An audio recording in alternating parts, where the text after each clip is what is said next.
So we're just going to go through this step by step, and we'll stop after each section and ask if you have any questions. But the table of contents here, so you know how this is structured.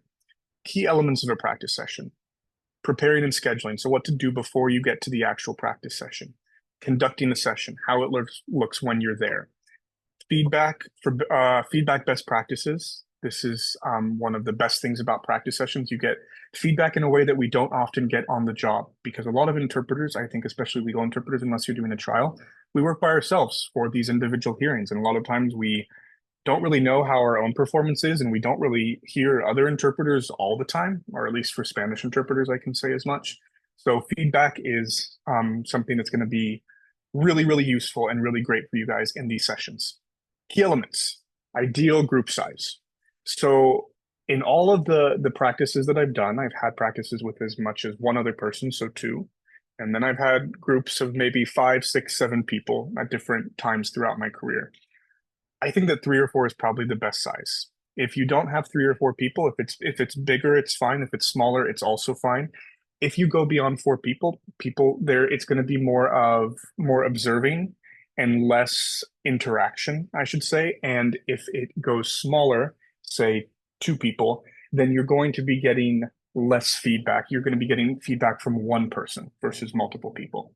No problem, you work with what you've got, but if it is possible, especially for languages of greater diffusion like Spanish or Russian, if you can get to that 3 or 4 mark, fantastic. For skills focus, I usually recommend that for each practice session that you conduct, that you focus on one mode of interpreting, whether it's sight translation, consecutive interpretation, or simultaneous. This lets you hone your skills more specifically and makes the session a little bit less sporadic. And you can align those with whether you are just skill building for professional development or whether you're doing a specific exam. You have a specific exam in mind. Language composition. This can be a little bit tricky depending on the number of people you have in your pool to bring into your practice group and the options you have. So this is just an ideal. Don't stress about it if you can't achieve this balance. But something that is a really, really beautiful balance to strike is 50% balance, 50%-ish balance between native speakers of the foreign language and native speakers of English.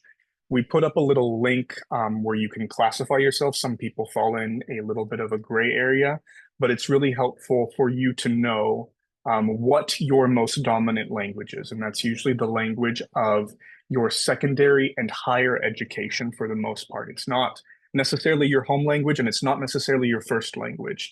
It's the language that you receive the most education in.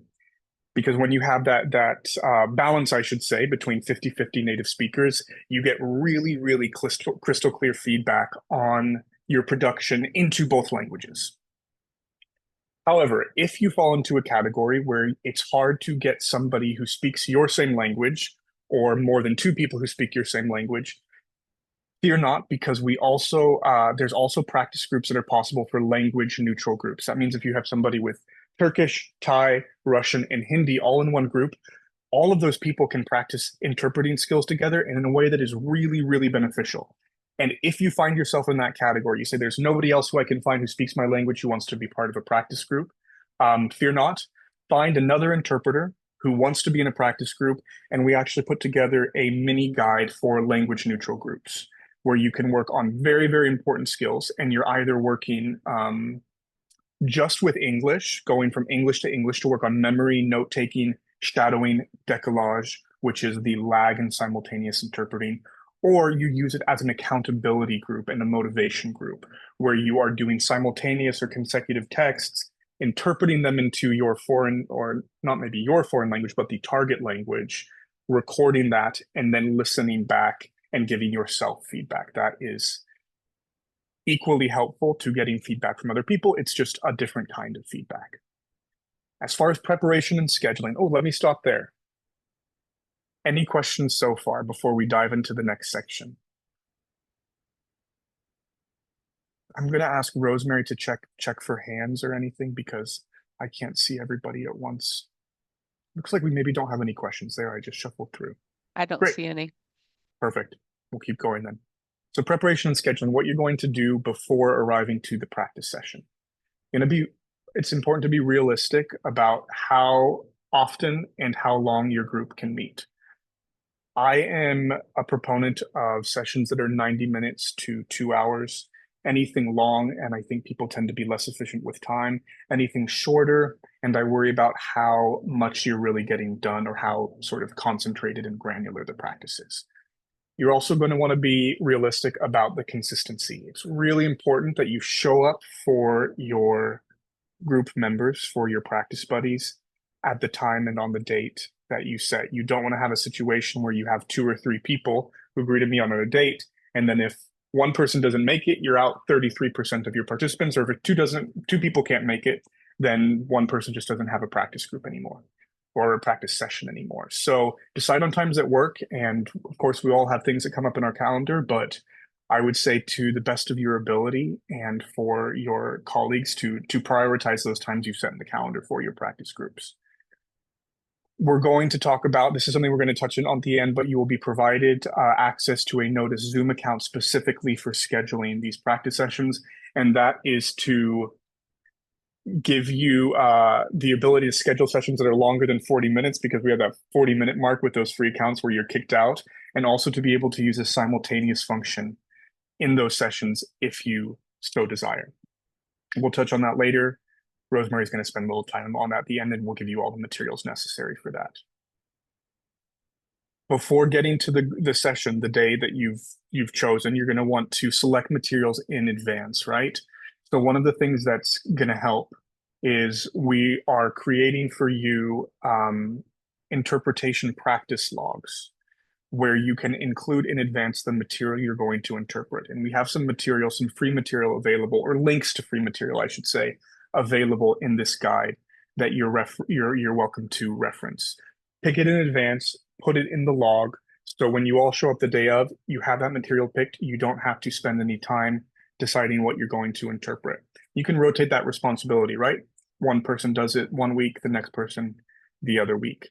And you can use Google Sheets. Like I said, we will provide those sample logs. You are welcome to change the spreadsheet and the log however you wish. We're just giving you a general idea of what that looks like. You're going to want to, in advance, define categories for feedback.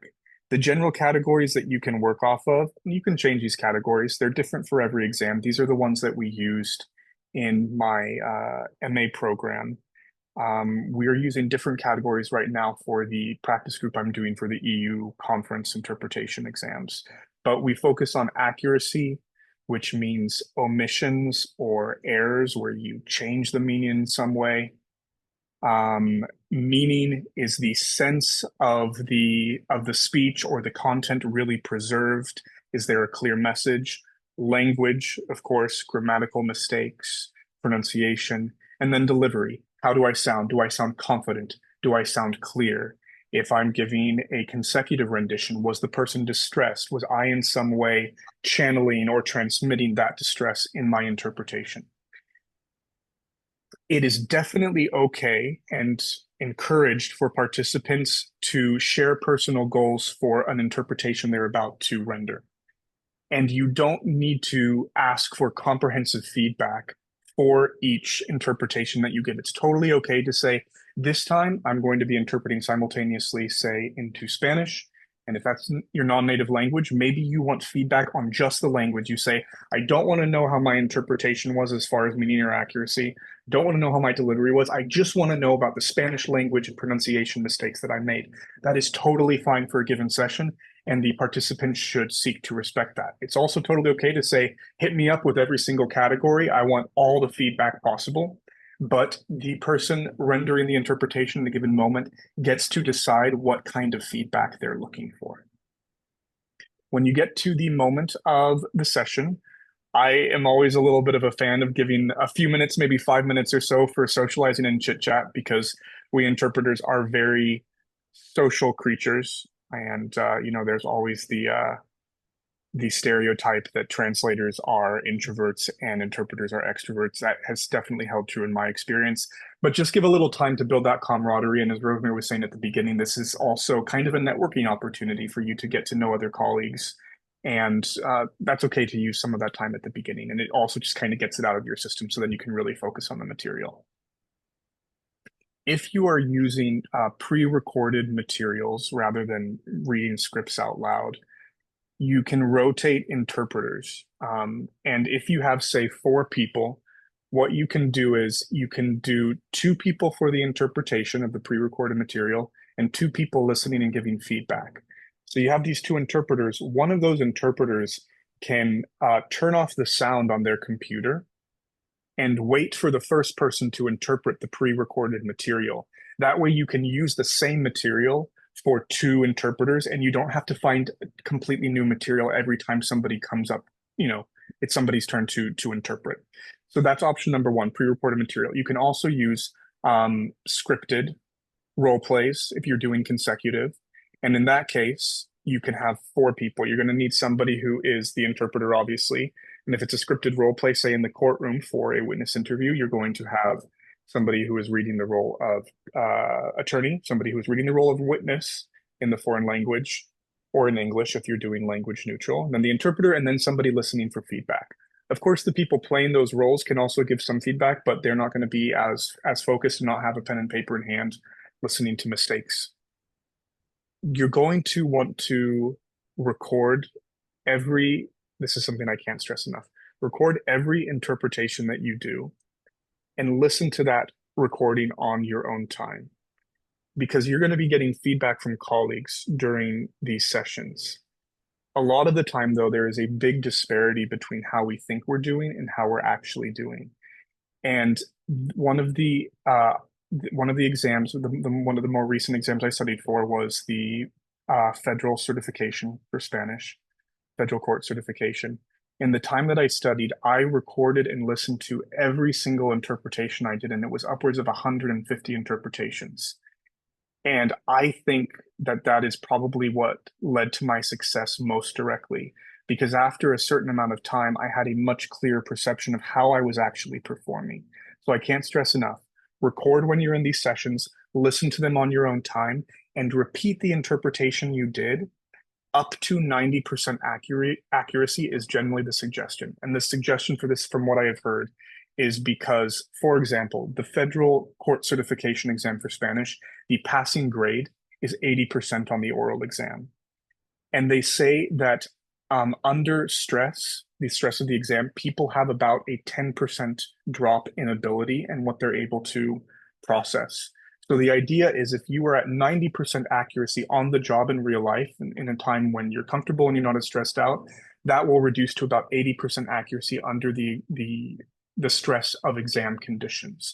So if you are achieving 90% accuracy in your interpretation practices, that probably means you are within a safe zone of around 80% accuracy for an exam. It's not a hard and fast rule, it's a rule of thumb, but something to keep in mind. When we talk about feedback, let me stop there for any questions. Any questions about this past section during the sessions, conducting the sessions? Okay, I don't see any questions. Well, I saw somebody who joined, Premchand, welcome. Also Natalia. And Natalia, hi Natalia, welcome as well. Thanks for joining. Okay, so moving on to feedback best practices. We talked about this a little bit about somebody dictating the kind of feedback they want for any given interpretation. We also talked a little bit about self-perception and recording to be able to have an accurate self-perception.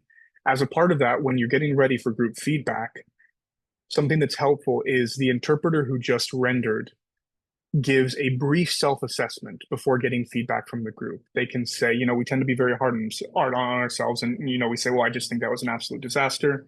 Try to be realistic. Don't be overly self-deprecating. If you think it went poorly, definitely say so. But a lot of the time, you'll find your practice mates will say to you, no, that didn't go poorly at all, and they'll highlight all of your strengths, and you'll see that you barely had any omissions. But it's good to have that sort of back-to-back feedback where you say, "Oh, I thought it went really well," and your study buddies might be like, "There were a lot of omissions," and vice versa. So good to do that in advance. And the feedback should highlight strengths and areas for improvement, right? And I, a lot of the time, like to pose questions to guide self-correction, where you ask the person you said, "Hey, this was your rendition. This was the original. What do you think you could change?" I think one of the most important things for feedback, and this was a major point in grad school, and some people do this better than others, but I always try to focus on actionable feedback. You don't just want positive adjectives or negative adjectives about somebody's performance in general. I think it's really important to say, "Hey, you used this turn of phrase when the original was this. I thought that was a great turn of phrase and a great option for that expression." Or to say, "You got this date wrong in your consecutive rendition. Did you write it down wrong in your notes? Or did you just speak it wrong?" Something like that, right? So if somebody hears feedback from you and there's nowhere to go with that feedback, I would say just leave it. Make sure that your feedback is actionable. The last thing with the constructive approach, and this might sound a little bit overly detailed, but I do find it important, is agree in advance on reputable authorities to resolve terminology questions. I don't know about all of you, but I found it very easy with colleagues over the years to go down rabbit holes of terminology and to get stuck arguing about what is the correct term and what is not the correct term. I would say pick dictionaries in advance. If you cannot resolve a terminology question in a matter of 1 or 2 minutes, move on. You have to move on. While terminology is important, the practice and the repetition and the muscle memory and the skill building is far more important than having the perfect word. If you don't like a word that a colleague is suggesting and a dictionary yields no helpful results, put it to bed, research it on your own time, come up with a term that you feel confident with, and then use that term. But don't spend time going down that rabbit hole because it should really be focusing on the interpreting itself.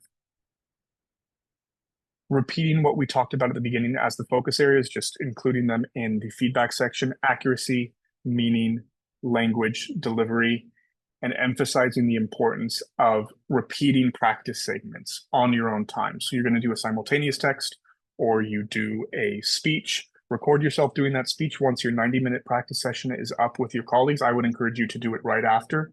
Listen to your performance of that speech. Usually the simultaneous portions for exams, if I'm remembering correctly, people please correct me if I'm wrong. I think the simultaneous portions are no longer than between 15 and 20 minutes. So take another maybe half hour to listen to your performance. You can also speed it up, right? If you've recorded yourself on your phone, you have the option to put it at 1.5 speed or 1.25 speed. And so you can kind of take notes on your own performance, but listen to it a little bit more quickly than you would live, and then repeat that interpretation. You're going to really solidify those skills and that muscle memory you need to do well on exams and also to just do well in your day-to-day job. We have a question from Audra. Yes. When you say repeat that interpretation, do you mean reinterpret, like listen again and do the simul again? That is exactly what I mean. Okay. Yes. Because I'm like, it kind of sounds like you're saying just listen to the interpretation and without listening to the source, repeat your interpretation again. But no, listen to the source again and try to recreate what you just did. Right. So if you're Okay. working with, say you're working with a text from a simultaneous, say opening arguments from an attorney in court, and you have the practice material, you have that text of that opening statement in court. You've already interpreted it once with your buddies in the group. You're going to then listen to your interpretation and basically take that red pen and mark up that script of the original while you're listening to your interpretation. Then after you finish that, you're going to retire the script, turn it over, not look at it, listen to the recording of the script again, and repeat the exercise that you did with your colleagues during the group session. Does that Thank you. clarify? Yes, thank you. Perfect. Yes. Okay, at the end, I just have some acknowledgements from some lovely colleagues who contributed to the guide. And then we have some practice materials or links to practice materials that you guys can pull for both medical, legal, and conference interpreting, depending on what your area of focus is. Some of these are from me, some of these are from Rosemary. Rosemary included some that aren't so focused on Spanish.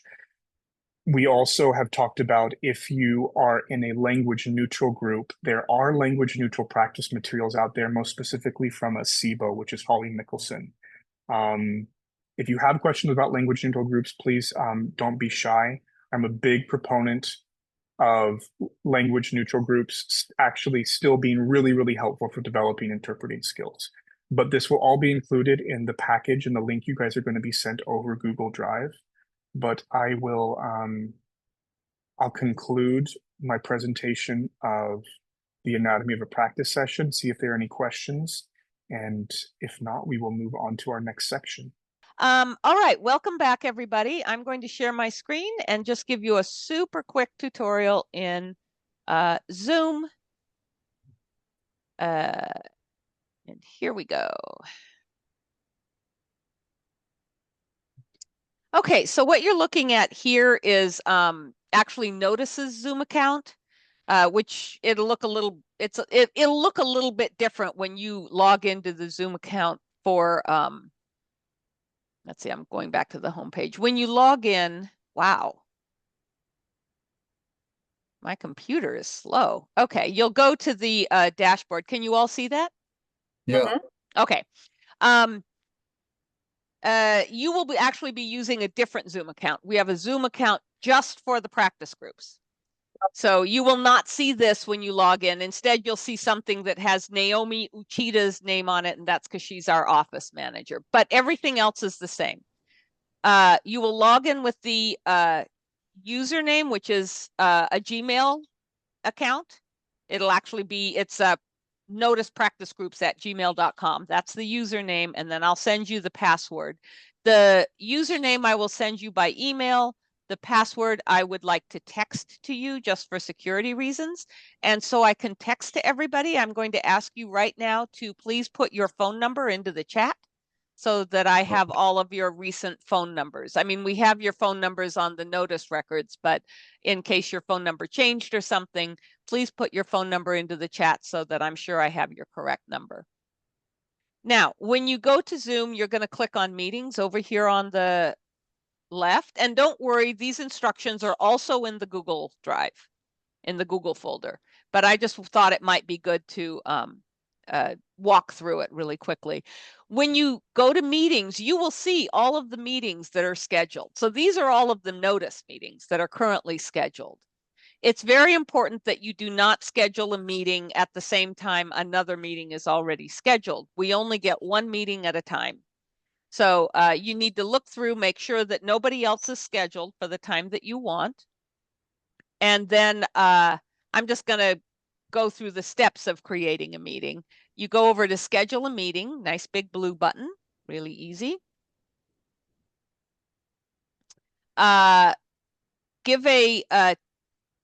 You actually need to provide a topic, and this is important because if you just put in like Spanish practice group, well, there may be other Spanish practice groups, and then you may not know, it may not be clear which one is yours. Plus, we want to be able to go in and see who's meeting. So I would actually suggest that you put your names in. Something like if I were doing a meeting, I might do Nguyen, that's my last name, Tran, and Duan practice group. Let's say I had two other Vietnamese people I was practicing with. That's really clear. And then you say when, you say the date, the time, the duration. Andrew recommended 90 minutes or 2 hours.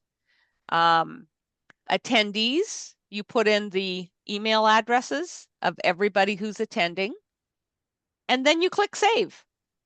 That's it. Very simple. I'm not going to do that now because I don't want to save a meeting onto the Notice account, but it really is that simple. If you want to use the interpreter channel, it's a little bit more complicated. Those instructions are in the guide, or I can always, if you have difficulty with it, I can always just let me know. I'd be happy to hop on Zoom for 15 minutes and walk you through it. Once you save the meeting, then it will show up oops, not there, in the meeting list. So all of these have been, well, here's our meeting today, for example.